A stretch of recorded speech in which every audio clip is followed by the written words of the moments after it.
Hello everyone. This is me giving a tour of the zoo I am building. So, I'm going to show off my serpent first. So this is the first completely finished enclosure of the zoo, right? All the enclosures will be this side and they'll have this sort of path around. This is my serpent. His name is Freckles. He is a good boy.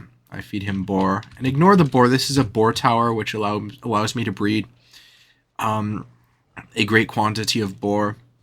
And what I like about this design is that I can view the serpent from any angle. So if the serpent is tucked away in some corner, I can still get a good view, even if it's partly obscured by these beams.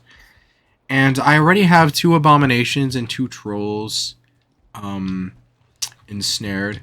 So I will show you the abominations and trolls real quick. Their current locations are just kind of intermediate. What's the stupid word? I can't think of the word. They're not the and oh, I have locks too. They're not like the end result location, if that makes sense. Like I plan to have these structures torn down completely. But here's my trolls. I don't think I have them named, but even if I do, it doesn't matter because they're identical. And as you can see, so the issue with the trolls is that even though I've dug down to maximum low in the troll enclosure, if I go in, let's equip my helmet. If I go in here and they start swinging, hello. If they start swinging, they can damage. Trying to illustrate or demonstrate how they can damage. So even though it's dug down to maximum low, they can still damage the enclosure because of their reach. So because of that, I can't really aggro the trolls ever. Yeah, see, like that, just like that.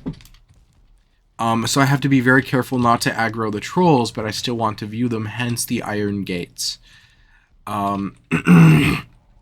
And then here are my abominations.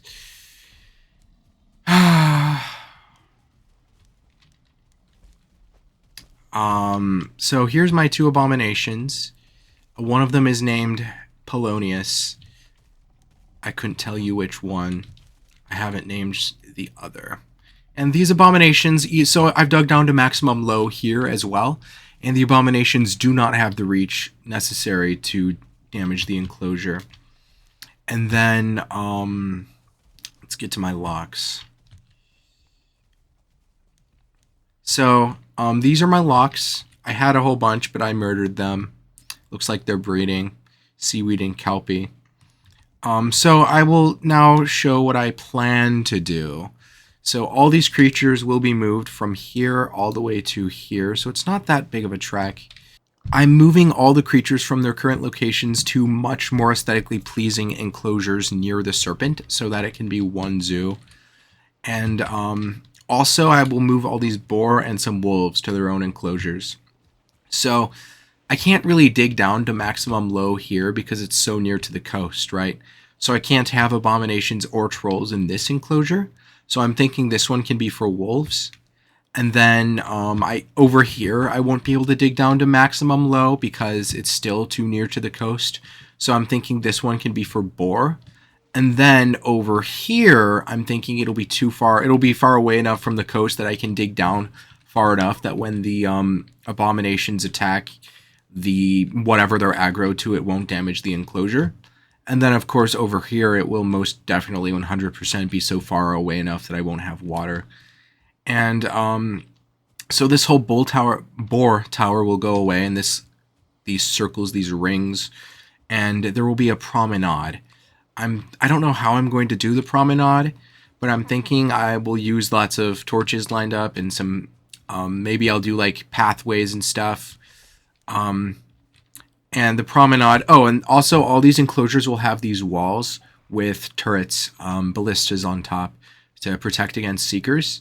I'm thinking I think like 20 ballistas just strewn about that I can repurpose once I tear down the other enclosures and also remove the ones I have elsewhere. because I'm thinking 20 ballistas should be enough to protect from both seekers and then whatever ashland mobs come, and then ticks, because feelings can't enter the enclosure like this, and they could not get into here either because it would require them to jump right here. So this is fueling safe, Grey Dwarf safe, skeleton safe, so seekers are really the main problem. But the end result will look a lot like this. So that's progress update number 1. I will post more progress updates as I go about, or maybe just the finished product. But yeah, so feel free to subscribe and stick with me if you want to see the end result of the zoo. So yeah, how do I let's do a little wave. All right, bye. See ya. Nice knowing ya.